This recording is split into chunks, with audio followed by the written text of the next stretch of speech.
I'm talking about politics. I'm talking about the large narrative of what is racial justice and what is equality. Development is the key. Performance is the key. Ability, mastery is the key. Preference, it's so 1970s. The world is fast moving and it's changing. The Chinese are coming. Nothing is standing still. But Black people don't want to be in the position of being wards of pitying liberal establishment who think they are virtue signaling and standing on the right side of history by looking at the other way at our mediocrity. We want to be players, real players. We want to be like the Jews. If we looked into the market for eggs, human eggs that people who are going to do in vitro fertilization and whatnot are purchasing, I don't know this for a fact, but I bet a lot that there's a premium driven by these kinds of characteristics, like how tall was the woman, was she blonde or brunette, was she white or black or Asian, were her eyes blue or brown or whatever. I'll bet people actually pay a premium in that market for certain traits. And so an investigator might want to know whether or not employment or success in the business world or number of people come out to your movie or whatever turns on that, and then they might end up wanting to collect that data. I think we're right to have an intuition that more of that sort of thing would be regressive. Yeah. And so then why not set our sights on less and less and less and finally none at all? Because it would seem insane to ask the question, wait a minute, just how many blondes did get into Harvard last year? Right? Like who are you that you could possibly care? Right? Like who's going to get out of bed tomorrow morning with that moral and political project? Right? How do we get there with respect to race? That's the riddle I think we need to solve. But the first impediment to solving that riddle are all the people who think it would be it's just politically inadmissible to even have that as a goal, right? They don't even aspire to get to some kind of race blind utopia, right? It's not even, that wouldn't even be utopia. That would be a bad outcome on their account. And the people who feel this way are, on the far right, real racists, real white supremacists who say that, the moral differences and political differences between people are in fact indelible and are right to be drawn at the skin. And the people on the far left, the far left identitarians who think that it really matters what race you are. I mean, these people have to either be convinced or overruled, right and left, and that's a massive political project. Let me see if I can imagine what they're thinking, because I agree with you that we should be in a world where these things are given less credence. They're thinking about history. First of all, they suspect the person who invites this move. They think you're trying to change the subject. They want justice. They think that the racial disparities to which they will attend by doing the kind of bean counting that you and I might wish they wouldn't do, those disparities are a reflection of structures of domination and devaluation and whatnot. And they want justice. And they think that your effort to call the whole thing off, we had race for a few centuries. As the West came out of Europe and conquered the world, we had race. As we did a colonial thing and a slavery thing and whatnot, we had race.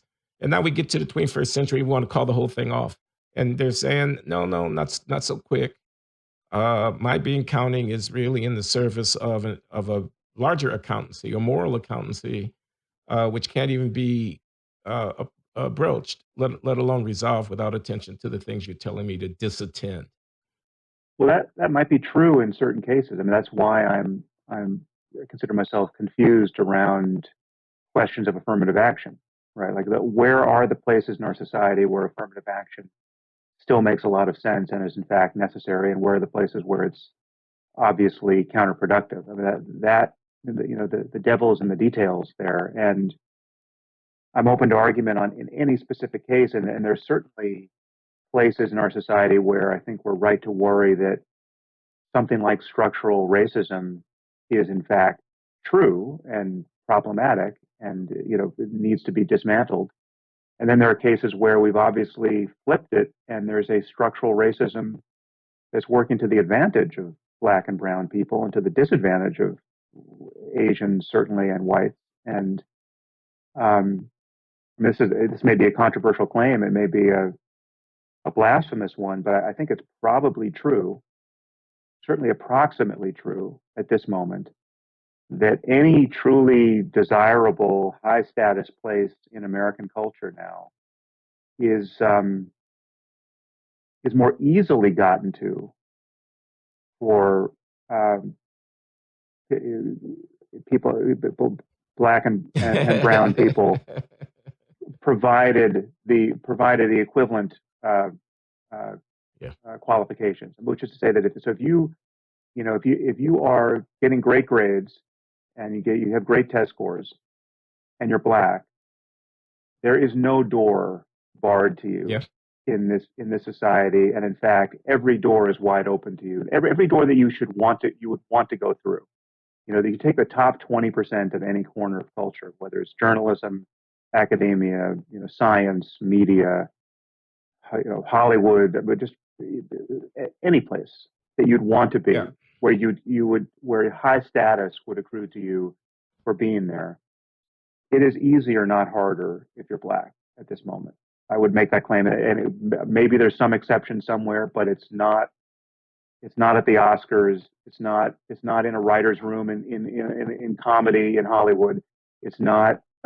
It's certainly Yeah, I not got at it. Princeton. And so No, it's where not. is it? It's not at a law firm, and Right. it's not in medical school. It's not when you're running for office, Right. et cetera.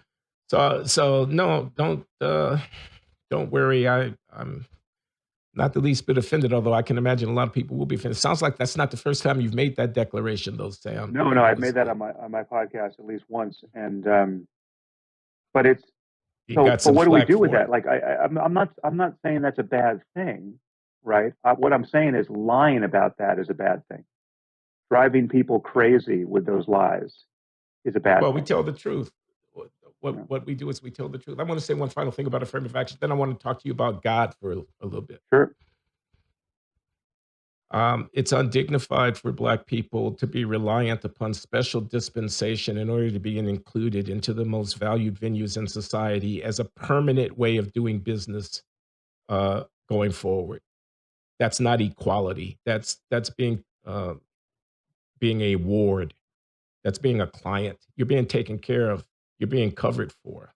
Mm. I don't know how anybody with self respect could be happy living in such a world. I think the corruption of the soul here, attendant to accepting special dispensation as if it were your right because of something that happened, not to you,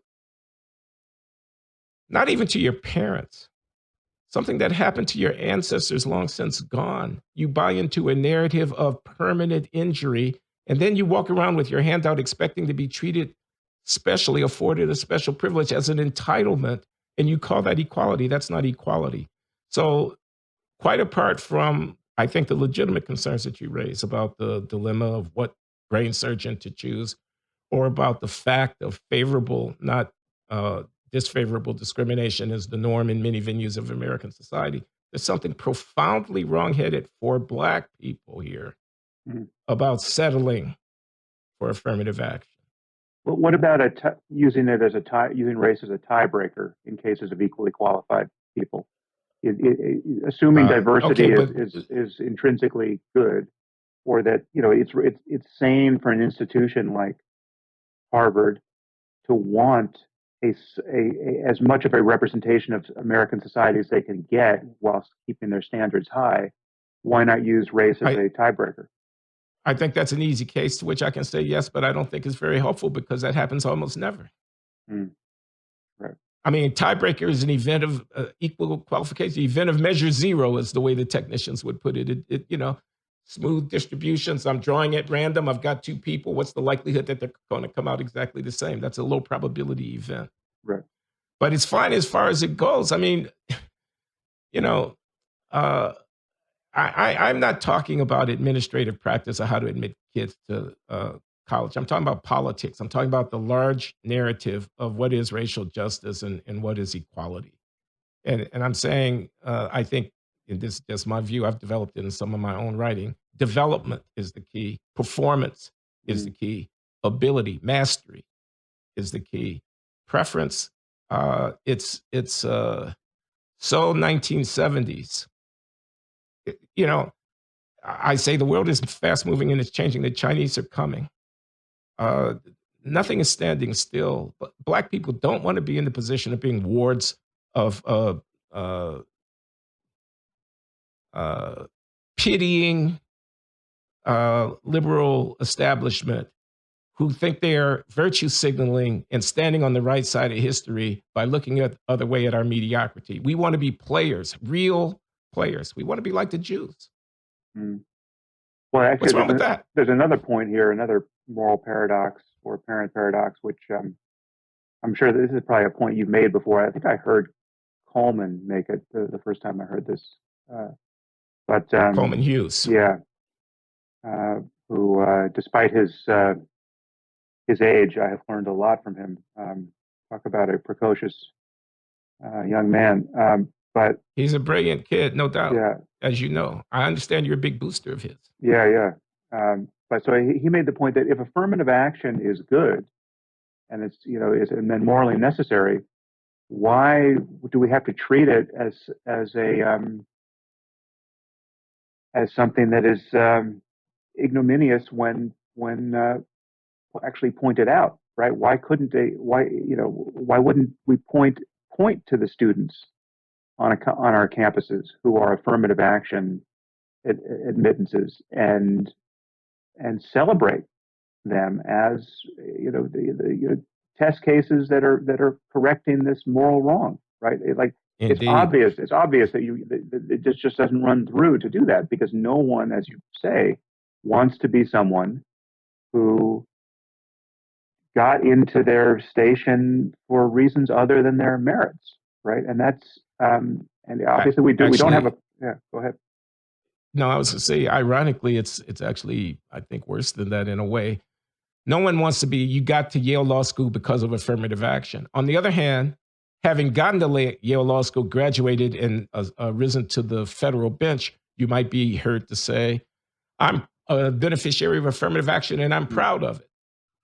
So, Mm-hmm. so people don't want anyone else to point out that they are beneficiaries of affirmative action. But then in But then defense you of can own it. affirmative Yeah. action, Yeah. are quite prepared to crow about having been boosted by affirmative.